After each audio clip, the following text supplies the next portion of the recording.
Hey, everybody. Welcome to one of the informational and promotional videos we're doing for the Seller Velocity Conference with our wonderful esteemed speakers, people like Brandon Young of Data Dive and Seller Systems, who's here with us now to talk about what he's going to be talking about in New York, May 1st and 2nd, our two-day Seller Velocity Conference, which is back in New York this year, kind of exciting. Our inaugural event was in New York City several years ago. This is our sixth one. And I don't think I even knew you back in 2018, Brandon. Maybe I met you in 2019. Is that fair to say? Yeah, I think I knew who you were Yeah. since you've always been the celebrity in the space. I'm much less well known than you are. That's one reason we love having you as a speaker this year.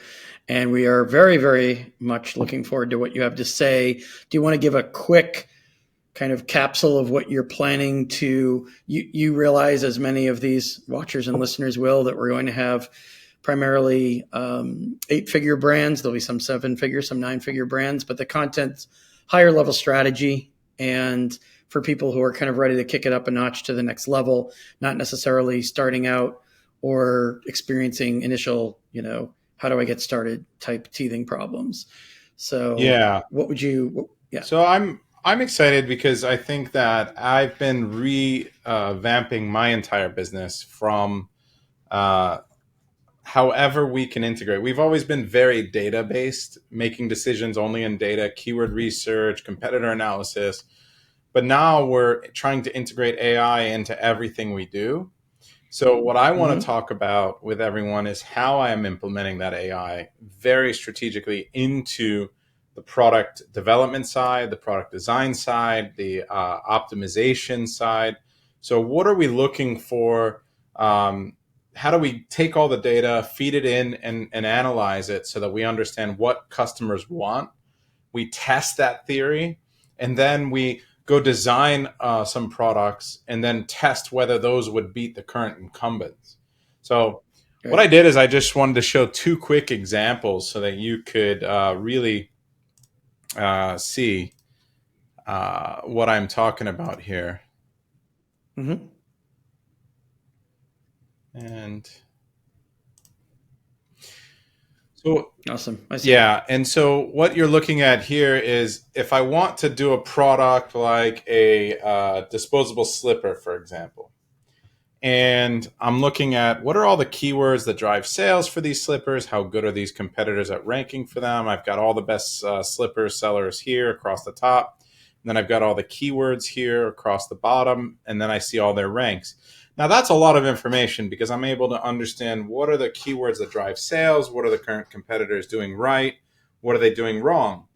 But more than that, what I want to know is how do I formulate a hypothesis on how to compete with this besides just doing, this one does 24 pairs, I can do 25 pairs, right? I don't want to do that. This one's got colors. Do people like colors? I don't know, right? This one's just two colors. Do I do just two colors, right? So I really need to understand what people like and don't like. So what we do is we go into a product brief, we analyze the listings of all of maybe the top 10 competitors, and then we have the AI kind of go and analyze what are the attributes all of them claim to have.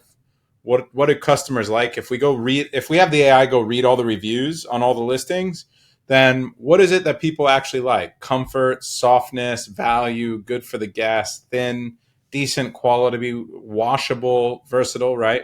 Mm-hmm. What do people not like? Yep. Well, the fit, the size, the quality, the durability, slippery. But more than that, what I want to know is how do I improve the product, right? So some value added ideas that the AI actually gave me on this product were, you know, improved fit, enhanced durability, thick cushioning, non-slip soles, arch support. But this one's really cool. Stylish options. Offer a range of stylish options. Well, I don't know if people actually want that. So that's just a hypothesis now that the AI gave me that I need to go do.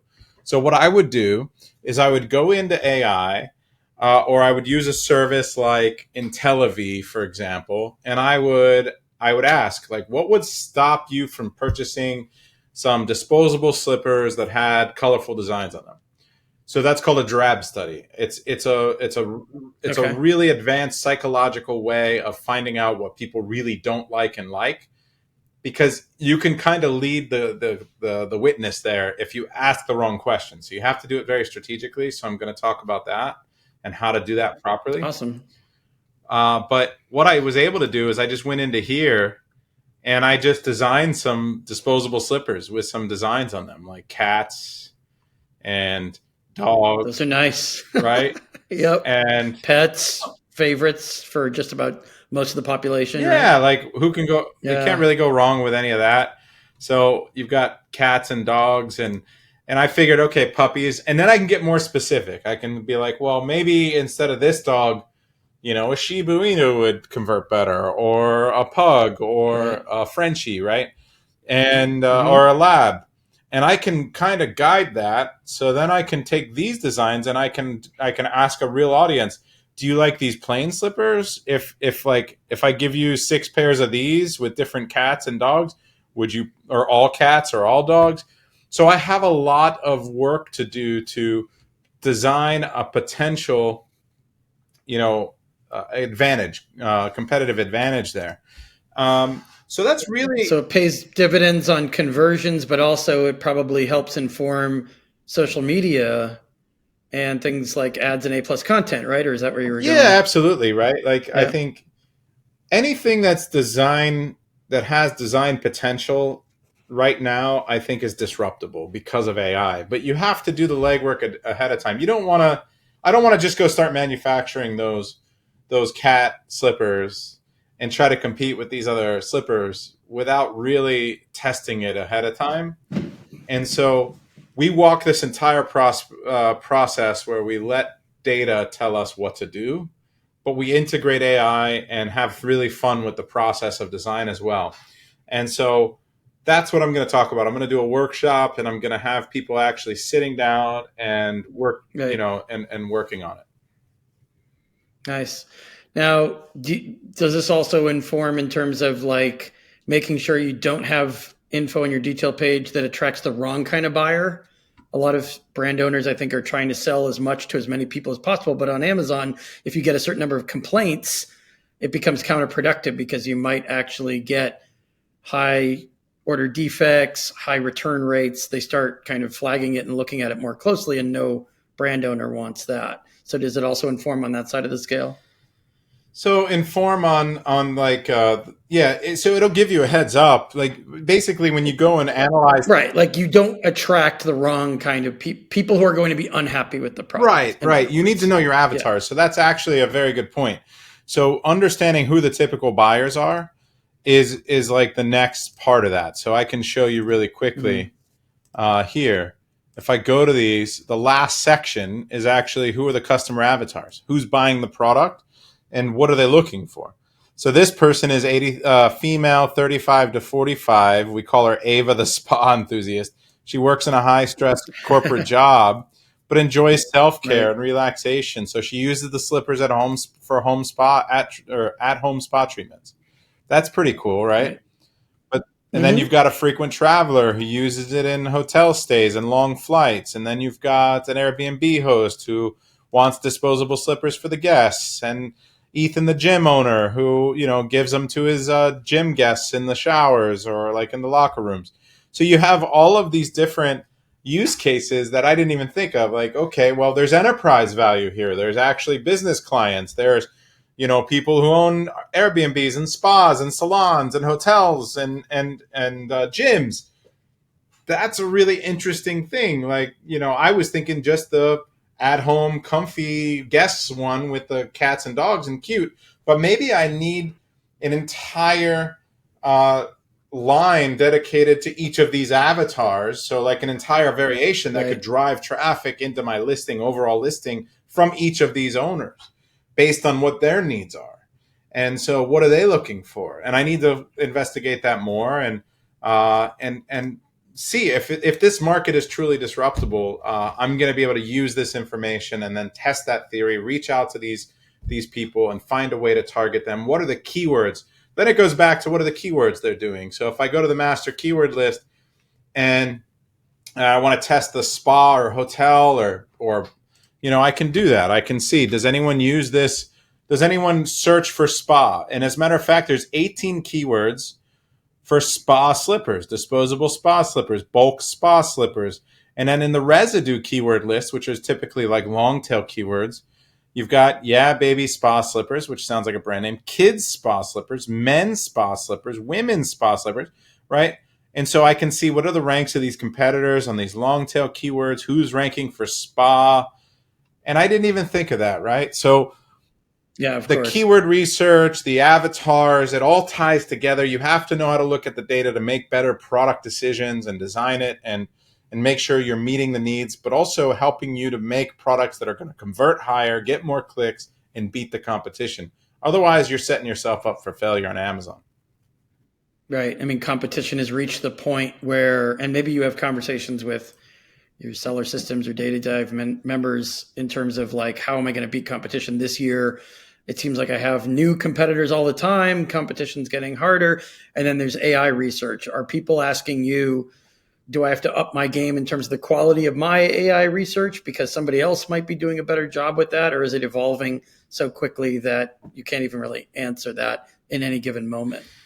100%. What I tell everybody is that you can't rest. You have to disrupt yourself.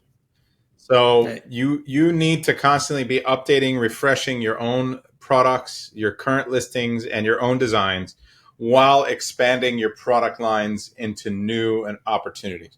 If you get comfortable, your business will die in a couple of years. It's just the way it works. Yeah. And a lot of sellers that we talk to, like I mentioned earlier, are established. They probably have some ASINs that have been selling really well for a long time.